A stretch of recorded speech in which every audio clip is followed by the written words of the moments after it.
Wow, guys, what's going down?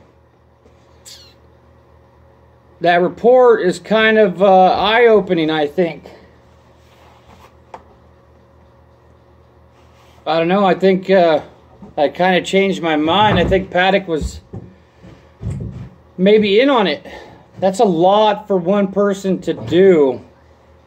I mean, at least we see all the glasses there behind, you know, where it was hiding, all the extra rounds. There was rounds in 134, more guns. I mean, that blue hose that people thought, I thought it was a CPAP machine too. But all it is like a blue pool hose hooked up to a snorkel mouthpiece to get fresh air from the other room for when you're shooting. I mean, all this could have been shown to us at the get-go, and, you know, it wouldn't be so crazy. But, you know, everybody's going to take, you know, like they've been doing with any piece of evidence. I'm going to make, you know, I'm going to take my stuff out of it and come up with my own conclusion. And, you know, everybody's going to do the same and nobody's going to come up with the exact same thing.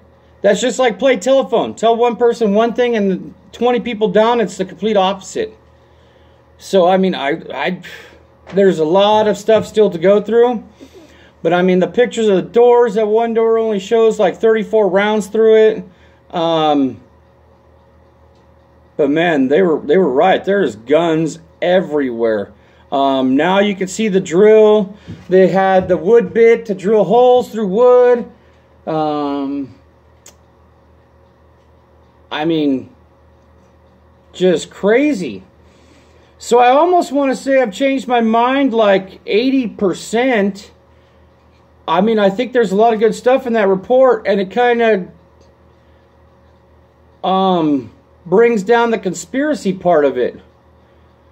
Because it doesn't seem as crazy now. It sheds new light on a bunch of things. I mean, everybody's going to have to take this info in and digest it and come up with something, you know, what we think. I mean, obviously it looks like he broke the glass with a hammer. That's a fact. You know, we knew from the tests I did that's plausible. I mean, the holes in the front door of 135, it's kind of eye-opening. It's a bunch of different angles and stuff, and you see, you know, how many cameras were on the food cart. There was 2 cameras on the food cart. All the stuff that he did, he was traveling back and forth to Mesquite, going to Walmart, buying fake flowers and razors and styrofoam balls. I mean, depositing $14,000 in one account and then sending $50,000 to the Philippines one day. The next day, he's going back and forth from Mandalay Bay to the Ogden to everywhere, and then going and wiring another $50,000 to the Philippines. I mean, it's crazy. I mean, I don't even know where to start. I really don't. It's super crazy. Let me start here. This is like beyond what we thought. And what was funny is during that briefing with Lombardo, he seemed like a totally different sheriff. He seemed like he was a little pissed off that he had to do it. But he said it was his decision that he made the detectives do it. It was his decision not to have his little handler Rouse there, you know, staring behind him. They said they found child porn, which is weird. Lombardo said that he was losing monetary wealth, and, you know, that was maybe part of this. And, you know, I think the total number of injuries, they said, was 851. That he didn't have no health issues, so Joe says. I mean, Paddock started buying firearms in 1982 to September 2016. He bought 29 firearms, and that was handguns and shotguns, and he only bought 1 rifle during that period. October 2016 to September 2017, he purchased 55 more firearms, and they were mainly rifles. 100 accessories, and that includes scopes, cases, and bump stock and ammo. And then Paddock checked in September 17th through the 28th at the Ogden, where it kind of was like where that event of Life is Beautiful thing going on from September 22nd through the 24th. They said Paddock was observed at numerous casinos, gambling. He was observed moving numerous suitcases to his rooms. But in the other thing, they said the FBI didn't see him moving suitcases, so I don't even know what to say. He would leave for long periods of time. He was in 32-135. He checked in there on September 25th. He didn't get 32-134 until September 29th. September 25th through October 1st, Paddock moved multiple suitcases to his room on multiple occasions. On the day of the shooting, Campos checked the door on 32-129 when he kind of heard the drilling stuff. So, and originally Campos said that he thought he was shot with a BB or pellet gun.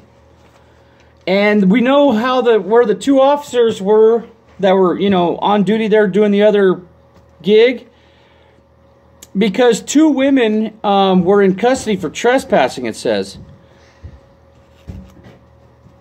Then they manually breached the door, that little L bracket. I mean, anybody could break through that thing. It only had 1-inch screws. Seemed really weird.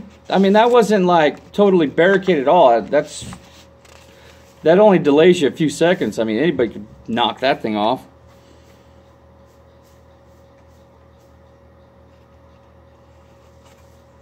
So then they breached 32-135, found Paddock dead, breached 32-134. Then the SWAT actually discharged his rifle with a 3-round burst. One hit the entertainment system, one hit a chair, and one something else. There was a lot of guns in room 134 and shell casings, 308. They said that he used the 308 to shoot the fuel tanks, around 8 shots. He only hit it twice. So September 29th, he checked into 32-134 under Mary Lou Danley's name. He ate at Mizuya Sushi inside Mandalay Bay that day, and then he moved his car from Self Park to valet and returned with 5 suitcases. And he used the service elevator with the bell guy. He asked for it. Then he went home after that. Then the next day, September 26th, that was like the 25th, I think. So the 26th, he wired $50,000 to the Philippines from Mesquite, drove back to Vegas, gambled at different places, finally went back to Mandalay Bay with 6 more suitcases, used the bellman again, a different one, and also the service elevator. Then he went and gambled until the next morning, which would be the 27th, and he went to his room and ordered like $94 of room service. Then the hotel staff cleaned his room. Paddock remained in the room, 135, while they cleaned. Then Paddock left Mandalay Bay, went to Ogden, then drove to Mesquite, went to Walmart where he bought luggage, razor blades, fake flowers, a vase, and a styrofoam ball. Weird, I don't know. On the 28th in Mesquite, he bought a bolt-action 308 rifle, deposited $14,000 into his Wells Fargo account. He wired another $50,000 to the Philippines. He went to the gun range over there in Mesquite. Then he returned to Mandalay Bay with 2 rolling suitcases and a laptop bag. Then he went to gambling that night too, all the night through till the 29th. And then it was weird. They said they delivered a second refrigerator to his 135 room. And then the hotel staff came and cleaned, and they only took out the trash and changed the linens. He was still in the room at that time too, I think, on his laptop. And That's the day he got room 134. He went down to the VIP, checked in. Told him he wanted that room too. Then he had the hotel staff change the sheets and towels in room 134.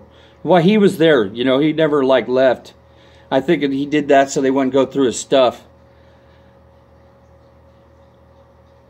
And then 32-135, they told Paddock, said don't vacuum and leave the food service cart. He ordered more food, and then that's the days he hung the do not disturb signs on 32-135 and 32-134. On October 1st, he brought more suitcases to his rooms. And then I kind of stopped there, and that's on page, I think, like 22 or something. But what I find weird is that the hotel can see if the doors are open, closed, or deadbolted. Is that true? I don't know. This is like weird. I'm trying to go through all this, just like probably everybody else is. But they said Paddock fired about 8 shots at the fuel tanks, and there was spent casings in that room. And then another thing in that report, it says at 10:18 p.m., the heat detection indicator, is that like the fire alarm for the rooms or something? Said it had no further readings for 32-135. So then, you know, in some of the pictures, it shows that tube, and he's, I don't know, shows his boxes of empty boxes of ammo. I mean, there is magazines, all different sizes of magazines, 40 round, 100 round. I mean, it's everywhere. So they said Mary Lou Danley was in the Philippines from September 14th to October 3rd. She said that Paddock's demeanor had changed over the last year, seeming like he was a little distant.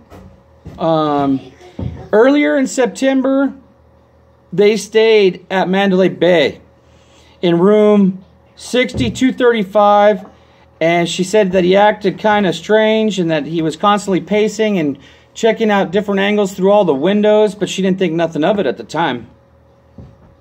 And she also stated that Danley thought Paddock was just buying guns as a hobby.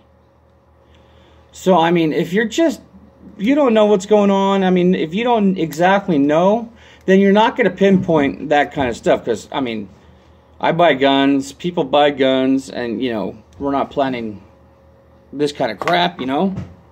But it seemed like he had planned it for a while, but it's a lot to plan. So I don't know if he was, I totally don't agree that he was by himself. It's, I'm going to keep looking and see what I come up with, but it almost, yeah, I got to get this stuff though. So it seems like he had help. He had to have some kind of help. This is like a crazy thought out deal. I mean, almost like over a year of planning. And so was he really emailing himself? Who knows, guys? I mean, this is just getting crazy. So at least we know that the glass is tempered. You can tell by the glass on the floor. It's just a lot. A lot.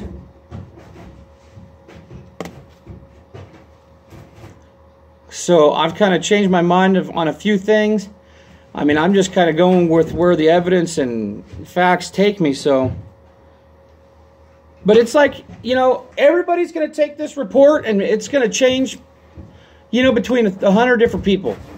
You know, there was no dead bodies hiding behind couches or all this stuff, you know. I still say the body looks weird. I'm not set on that. There's a few things I got to just clearly think about before I put info out there, so then I don't, you know. I don't know, guys. But I'm doing the, if you guys want to look at the report, go to the lvmpd.com and pull it up. That's easy enough to do. Wow. It's a lot. I think this sheds a light on a lot of things.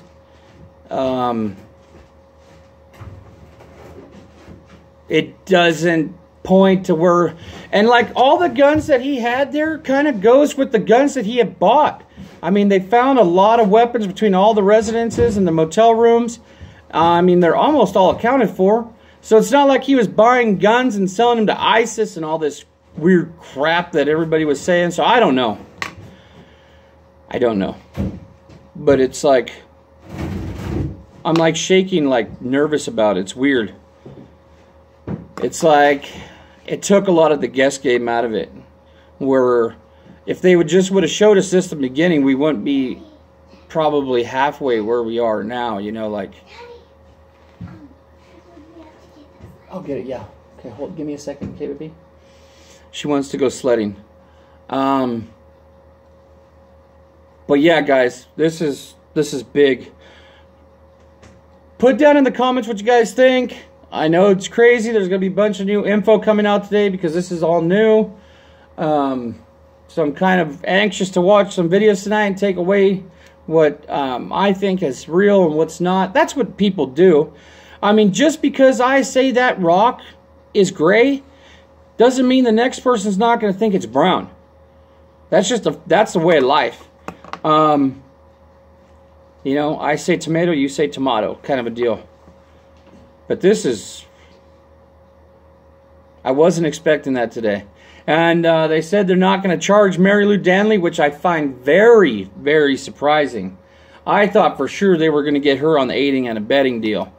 So, I guess they're still going to make a charge. And, you know, it sounds like the interviews or the investigation's almost done from what it talks like. I mean, I know it's not, but it's just the way that they were talking about it. It's like kind of like the Joe Lombardo took it back over. He's being the sheriff, and, you know, the FBI took a back seat to this, and it's going to be Lombardo and his crew. So, I mean, I don't know. It's kind of weird. Did they do this just to make everybody feel safer in Vegas? I don't know. I think the city of Vegas was losing a lot of money because of this, and I don't know if this is just a big old ruse to smooth things over and bring more people back. I guess, and I have a feeling, like I said, I knew something big was coming, and we're overlooking things, and we kind of were.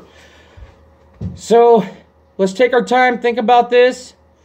Go check out everybody else's channel, see what they say. I'm going to do the same. It's weird, but I'm going to do the honey drawing later. Hopefully I got everybody's name written down and in the bag.